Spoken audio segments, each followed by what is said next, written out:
Morning dear friends, मैं doctor Mahendra Sarang. स्वागत है आपका हमारे YouTube channel English literature academy पे। डियर फ्रेंड्स, हमने पिछले 3 वीडियो में BA first year English literature के सिलेबस के बारे में भी डिस्कस किया और उनके शॉर्ट क्वेश्चन और लॉन्ग क्वेश्चंस के बारे में भी हमने डिस्कस किया।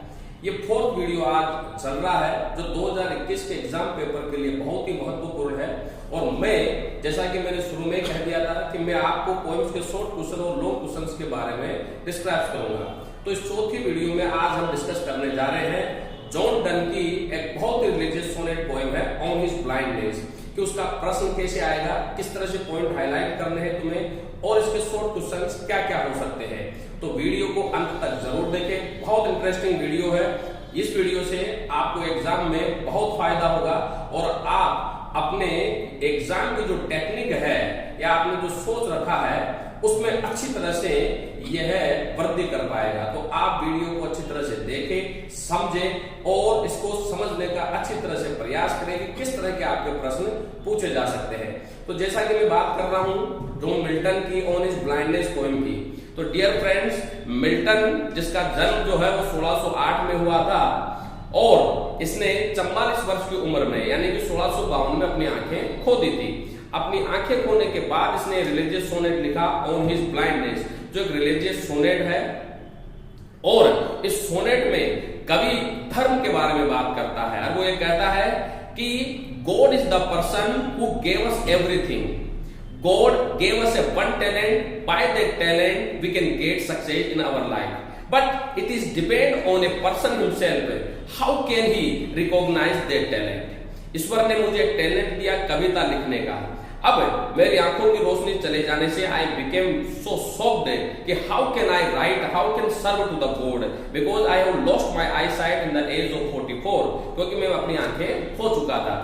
But my dear friends, I would tell you the God is the person who does not take back his gifts again, कि वो अपने उपहार कभी भी वापस नहीं लेता है। ईश्वर अपने उपहार देता ही है, वो कभी लेता नहीं है।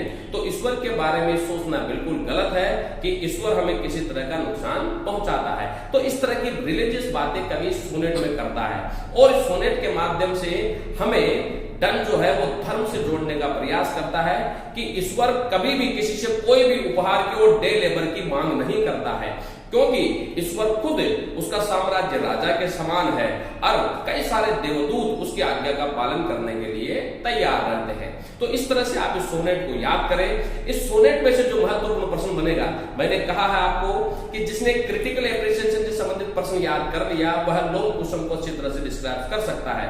तो आपके प्रश्न आ सकता है, define John Milton's poem on his blindness is a religious sonnet, या define this sonnet is full of biblical knowledge, कि किस तरह से बाइबलिज्म से परिपूरित है, किस तरह से रिलीजियस सोनेट है, या right a critical appreciation about the poem on his blindness. तो इस तरह का आपके प्रश्न बनेगा जैसा मैंने लिखा है।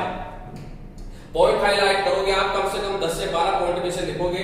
Introduction about the poet, introduction about the poem, theme and plot और समरी के बारे में डिस्क्राइब करते हुए आप डिफाइन करोगे कि ये रिलीजियस सोनेट कैसे है। तो जैसा कि मैंने बताया, इसमें बाइबलिज्म के बारे में मिल्टन ने बताया है और समझाया है कि ईश्वर वह है जिसने हमें सब कुछ दिया है। हमें ईश्वर पे कभी भी हमारा अविश्वास नहीं उठाना चाहिए कि ईश्वर ने हमारे प्रति कुछ बुरा किया है।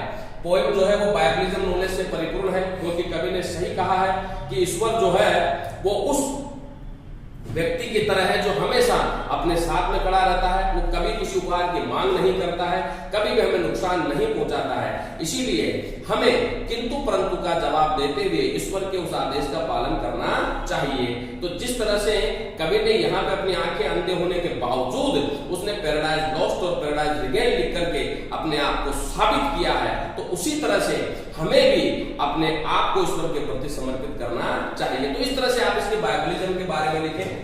और poet deep faith in religion, कवि का गहरा विश्वास था, बिल्कुल सही है। हमेशा से मिल्टन जो रहा, क्योंकि इसने बाइबल को कई बार इसने ट्रांसलेट भी किया, बाइबल का कई बार इसने अध्ययन भी किया और थॉमस यंग नाम के अध्यापक से इसने बाइबलिज्म का अध्ययन किया और उसके बारे में जाना।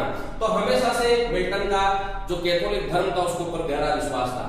पोइट पर्सनल पेन एंड सोरो इसलिए रहा है क्योंकि कभी एक बार तो दुखी हो गया जब आंखों की रोशनी चली गई और उसने ईश्वर पर आरोप प्रत्यारोप लगाना शुरू कर दिया, लेकिन फिर उसे समझ में आया कि ईश्वर सभी को जीवन देता है, वो अपने उपहार कभी भी नहीं लेता है। तो इस तरह से फिर वो ईश्वर के सामने नतमस्तक भी होता है।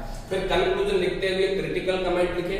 क्रिटिकल कमेंट जब आप लिखें तो कम से कम इसमें 8 से 10 पॉइंट लिखें, जो एक एक 2-2 लाइंस में आप लिखें, जैसे कि स्टाइल क्या है पोएम की, थीम प्लॉट क्या है पोएम का, इसमें इसका म्यूजिक साउंड क्या है, इसमें इसका एटमॉस्फेयर क्या है, नेचर क्या है, फिगर ऑफ स्पीच क्या है, इसकी राइम क्या है, ब्यूटी क्या है, ये सारी चीजें आप इसमें डिफाइन करें।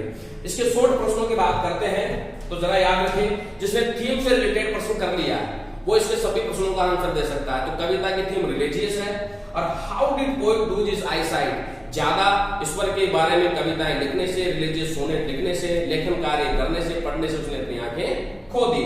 और poet is taking about his talent, कवि यहाँ कौन से टैलेंट की बात करता है जो ईश्वर ने उसे दिया, जैसा कि पोएट ने कहा है कि ईश्वर सभी को एक टैलेंट देता है जिसके माध्यम से वो जीवन में सफलता प्राप्त करता है। और कवि ने, ईश्वर ने कवि को कविता लिखने का टैलेंट दिया था जो उसकी आंखों की रोशनी जाने से छिप गया था। और फिर है लास्ट प्रश्न, define it is a religious sonnet poem, कि कैसे ये धार्मिक कविता है। तो जैसे कि मैंने बताया पूरा का पूरा रिलीजियस सोनेट है, जिसमें मिल्टन ने हमें ये बताने का प्रयास किया कि God is everything, God is the person who stands always with us, God does not take back his gift again. God is the person who helps in every situation. So, as a human being, we should devote for the God. We should not try to cheat to the God, because God created us. God is our master, and God takes care us like a parents. एक माता पिता की तरह वो हमारी सेवा करता है। तो पूरी की पूरी कविता बहुत ही महत्वपूर्ण है, क्योंकि जॉन मिल्टन ने यहाँ पे 2 सोनेट लिखे हैं, ऑन इज ब्लाइंडनेस और माय 23rd बर्थडे। दोनों के दोनों सोनेट रिलीजियस सोनेट है। अगर बात मैं ऑन इज ब्लाइंडनेस की आज कर रहा हूं तो आप इसे अच्छे तरीके से पढ़े, थीम प्लॉट को जानते हुए कम से कम आप 500 वर्ड में इसका आंसर लिखने का प्रयास करें। किसी भी तरह की कोई भी जानकारी पोएट से संबंधित या पोएम से संबंधित कोई जानकारी आपको चाहिए तो मुझे कमेंट बॉक्स में लिख के जरूर बताएं। और हमारी कोचिंग जो है लिटरेचर की, वो टोंक फाटक और गौशाला दोनों जगह पर रन करती है। किसी भी तरह की जानकारी हो तो मेरे से जरूर संपर्क करें। और अगर मेरे से बात करनी है, किसी भी तरह की कोई भी जानकारी आपको लेनी है, तो मेरे फोन नंबर गूगल पे दिए हुए हैं, मैं यहाँ लिख देता हूँ। इन फोन नंबर पे आप मुझे संपर्क करके आप मेरे से किसी भी तरह की लिटरेचर संबंधी जानकारी ले सकती है। संडे को हमारी कोचिंग ओपन रहती है, आप संडे को कोचिंग विजिट कर सकते हैं और आपके समस्याओं के बारे में मेरे से पूछ सकते हैं। मैं डेफिनेटली आपको हर चीज एक्सप्लेन करूंगा, किस तरह से आपको एग्जाम में अपने आप को प्रिपेयर करना है और किस तरह से एग्जाम देना है और किस तरह से आप एग्जाम में अच्छे नंबर प्राप्त कर सकते हैं। मेरा पूरा सहयोग आप सभी के लिए रहेगा और आप मेरे चैनल को लाइक और सब्सक्राइब जरूर करें, क्योंकि आपके लाइक और सब्सक्राइब करने से मुझे मोटिवेशन मिलता है और हम और इसे अच्छे से अच्छा बनाने का प्रयास करते हैं। Thank you very much.